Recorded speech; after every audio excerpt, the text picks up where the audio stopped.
मैं उन्हें क्या पेश करूं सिवाय इसके कि मैं उमर और उसके उन तमाम वो लोगों को खड़े होकर सलाम। Thank you sir.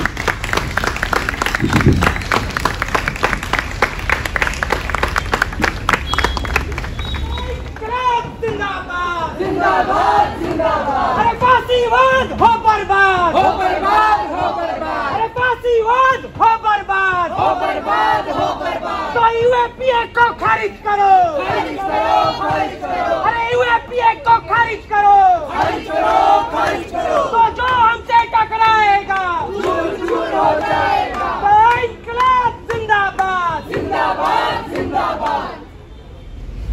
आज उमर को गिरफ्तार हुए पूरे 2 साल हो गए हैं और वो 2 साल पहले का दिन मेरी आंखों में बार बार घूम रहा है सुबह से।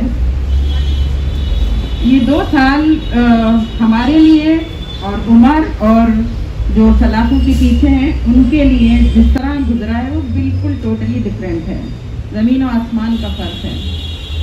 तसव्वुर करें, और मैं बार बार उमर से पूछती भी हूँ जब भी मेरी वीकली उनसे बात होती है तो मैं वहाँ के अंदर के हालात के बारे में बराबर उनसे पूछती हूँ। उनका एक छोटा सा सेल है, बिल्कुल मुख्तसर सा, जिसमें वो रहते हैं। और ज़रा तसव्वुर कीजिए कि जिसके सामने ताला लगा हुआ हो और चाबी किसी और के पास हो, तो हम खुद तसव्वुर कर सकते हैं कि कितना क्लॉस्ट्रोफोबिक फील होता होगा, कितनी शुरू में क्या और अभी भी क्या, किस तरह की घबराहट होती होगी। लेकिन उमर जो है वो पूरी हिम्मत के साथ इन सारी मुश्किलात का मुकाबला कर रहे हैं।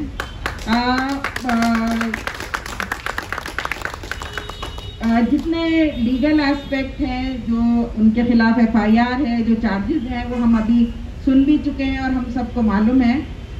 लेकिन जब मेरी बात उनसे होती है तो जो पर्सनली मैं जो मेरी से गुफ्तगू है, मैं चाह रही थी कि वो कुछ आपके सामने रखूं। मैं अक्सर और बेशतर उनसे पूछती हूँ कि क्या खाया, हालांकि उमर के दोस्त सभी जानते हैं कि उमर को खाने पीने का कोई शौक़ नहीं है, लेकिन जाहिर है कि वो जेल का जो खाना है उससे दिल दुखता है ये सुनकर के उन्होंने क्या खाया क्या नहीं खाया। कुछ महीने पहले कोर्ट में हेयरिंग थी और मैं उमर से मुलाकात के लिए गई थी और हस्बे मामूल मैंने उनसे यही सवाल किया कि कुछ खाकर आए थे, क्योंकि मुझे मालूम है कि उमर बहुत आसानी से कोई चीज़ खाना नहीं पसंद करते, जल्दी मतलब नहीं। तो कहने लगे कि नहीं, मैं जाने के बाद खा लूँगा। और उस दिन की हालत ऐसी थी कि उनको जेल से जिस गाड़ी में लाया जाता है, ट्रक या वैन, अब से 2 महीने पहले और ज़्यादा शिद्दत की गर्मी थी और उनको ये कहकर उसमें से उतारा नहीं गया था कि नीचे जहाँ रखा जाता है अदालत में वहाँ जगह नहीं है, और उसी में कई घंटे उसी के अंदर रखा गया था। वो ऐसा मौसम था कि गाड़ी में बैठते ही ये फील हो रहा है कि अभी AC काम ही नहीं कर रहा है। उस वक्त वो पूरा लोहे का समझिए जाल, जिसमें जो गाड़ी मैं इससे पहले हमेशा देखा करती थी पुलिस की वैन, मुझे नहीं अंदाज़ा था कि जो पीछे का दरवाज़ा है उसमें दाखिल होने के बाद भी एक और दरवाज़ा है और उसके अंदर भी पार्टीशंस हैं जिनको लॉक करके अलग अलग उनको सेपरेट करके रखा जाता है। उस एक छोटी सी लोहे के जाल में जो तपती हुई धूप में वो गाड़ी खड़ी है, हम तसव्वुर कर सकते हैं क्या। और उमर मुसलसल जो वहाँ के पुलिसमैन थे उनसे ये रिक्वेस्ट कर रहे थे कि मुझे अम्मी से मिलने दिया जाए, जैसा कि हमेशा वहाँ पर एक तरीका है, मिलाया जाता है। उमर ने वो छोटी छोटी जालियों में से अपनी उंगली निकाली और मैंने उसकी उंगली को टच किया और पुलिस वाला हंसकर बोला, हो गई मुलाकात, अब ये काफ़ी है। लेकिन बहरहाल ये हम सब समझ सकते हैं कि जेल में जिस तरह की दुश्वारियाँ तकलीफ़ें हो सकती हैं। सर गया था कि उस सेल में ऊपर एक रोशनदान है जिसमें से बड़ी तेज़ ठंडी हवा आती है और सामने से जो सलाखें, जाहिर है कि दरवाज़ा नहीं है। हम सोचेंगे सर्दियों की, दिल्ली की सर्दियों में ज़रा सा भी दरवाज़ा खुलता है तो कितनी ठंड महसूस होती है। इसी तरह गर्मी का भी हाल है कि लू और तपिश हर चीज़ जो है वो होती है। बरसात के दिनों में एक बार मुझे उमर ने बताया कि मेरी आँख खुली तो मेरे सामने मेंढक था खरगोश, और जैसे ही मैंने देखा तो मेरे सीने पे भी एक मेंढक बैठा, क्योंकि बाहर घास उग जाती है और बहुत सारे ऐसे होते हैं वो सब सेल में आ जाते हैं। तो बहरहाल बहुत सारी मुश्किलात हैं। बहुत सारी तकलीफें हैं, लेकिन उसके बावजूद बहुत ही खूबसूरती से उमर ने उनको फेस किया है, बहुत ही हिम्मत के साथ उनको वो फेस कर रहे हैं। उमर हमेशा से बचपन से भी मैं कहूँ एक माँ होने की हैसियत से बहुत ही पोलाइट, बहुत काइंड बच्चा था, हमेशा से रहा। अभी भी उसका मिजाज वैसा ही है, लेकिन अपने उसूलों पर वो बहुत फर्म है। उसके में वो किसी तरह कोई कॉम्प्रोमाइज़ नहीं करना। वो काइंड है लेकिन अपने उसूलों के मामले में नहीं है।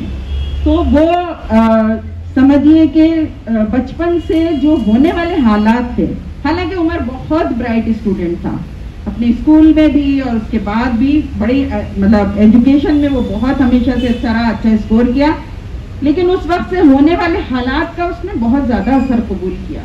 बचपन में ही बाबरी मस्जिद की शहादत का वाक़या, और फिर बड़े होने जब ग्रेजुएशन में था तो बटला हाउस एनकाउंटर, जिसने मैं समझती हूँ कि वो उसके लिए टर्निंग पॉइंट था। उससे पहले वो भी और लड़कों की तरह बहुत शौकीन भी था, ब्रांडेड कपड़े पहनने का शौक था और क्रिकेट का बहुत शौक था। लेकिन अब हम फैमिली, दोस्त सब जानते हैं कि उमर बहुत ही सिंपल लाइफ गुजारने वाले हैं। उन्हें इन तमाम चीज़ों से कोई रग़बत नहीं है, और उन्होंने जो है उस वक्त से ही समझिए कि मजलूमों के साथ खड़े होने का फैसला किया। मैं बताना चाहती हूँ कि उमर के अपने पूरे और जितने कजिन्स हैं वो सब बहुत अच्छा कर रहे हैं, इस मानों में कि वो अच्छी पोस्ट पर हैं, कोई कनाडा है, कोई यूएस, कोई गल्फ कंट्रीज में है। और उमर का भी एक बहुत ब्राइट फ्यूचर हो सकता था, उमर भी एक बहुत अच्छी लाइफ गुजार सकते थे, लेकिन उमर ने इसको चूज किया। उन्होंने चूज किया कि वो मजलूमों के साथ खड़े होंगे। उसने चूज किया कि वो जालिमों के खिलाफ, जालिमों की आंखों में आंखें डालकर उनसे सवाल करेगा। और यहाँ मैं ये भी बताती चलूँ कि उमर को बचपन से सवाल करने की आदत थी। जब वो बहुत छोटा था, जब से वो हर चीज़ में सवाल करता था, और मैंने पूरी कोशिश की कि हमेशा उसका सेटिस्फैक्ट्री जवाब दूँ।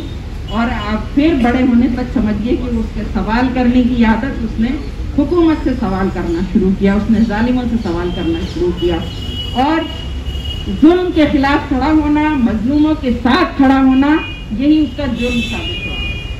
यही जुर्म बन गया कि आज वो सलाखों के पीछे है। लेकिन मुझे हरगिज़ कोई अफसोस नहीं है। मैं बहुत फख्र के साथ कहती हूँ कि वो एक कॉज के लिए है, वो सोसाइटी के लिए कुछ करना चाहता है, वो इसलिए है। इस हुकूमत में हम सबको मालूम है कि हम सब देख रहे हैं कि वो अपने वादों में जिस तरह से नाकाम हुई है, जो स्लोगन के साथ वो आई थी नाकाम हुई है। उसके बाद उसने जो इस हुकूमत में बरकरार रहने के लिए जो रवैया इख्तियार किया है, पोलराइजेशन का जो तरीका इख्तियार किया है, और जिस तरह से उसने बांटने की कोशिश की और जिस तरह उसने जुल्म किया है, उसके खिलाफ आवाज़ उठाने वालों का हम देख रहे हैं कि किसी के घर गिरा दिए जाते हैं, लोगों को सलाखों के पीछे डाल दिया जाता है ताकि उनकी हिम्मतों को तोड़ सके, ताकि वो हुकूमत के सामने और वो दूसरी जनरेशन और वो लोग जो उनसे इंस्पायर हो रहे हैं वो भी डर जाएं। सिर्फ वही नहीं बल्कि उनसे इंस्पायर होने वाले लोग भी डर जाएं कि अगर हमने ये आवाज़ उठाई, अगर हमने हुकूमत के खिलाफ कुछ बोला तो हमारा भी अंजाम यही होगा। तो मैं इस वक्त यहाँ मौजूद लोगों से भी और इस प्लेटफॉर्म से हिंदुस्तान के हर नौजवान से ये बात कहना चाहती हूँ कि वो अपने दिल से डर को निकाल दें। वो अपने दिल से जिस दिन इस खौफ को निकाल देंगे, उस दिन उनके अंदर वो हिम्मत पैदा होगी कि वो जालिमों के खिलाफ खड़े हो सकेंगे। और मुझे पूरी उम्मीद है कि जिस दिन हमारे अंदर ये हिम्मत आ जाएगी तो जुल्म की अंधेरी रात ख़त्म होगी और वो खूबसूरत सुबह ज़रूर आएगी। मैं तमाम लोगों का शुक्रिया भी अदा करती हूँ और ये भी कहना चाहती हूँ कि तमाम पॉलिटिकल प्रिजनर्स को ना सिर्फ ये कि बेल दी जाए बल्कि उन पर से उन केसेस को ख़त्म किया जाए।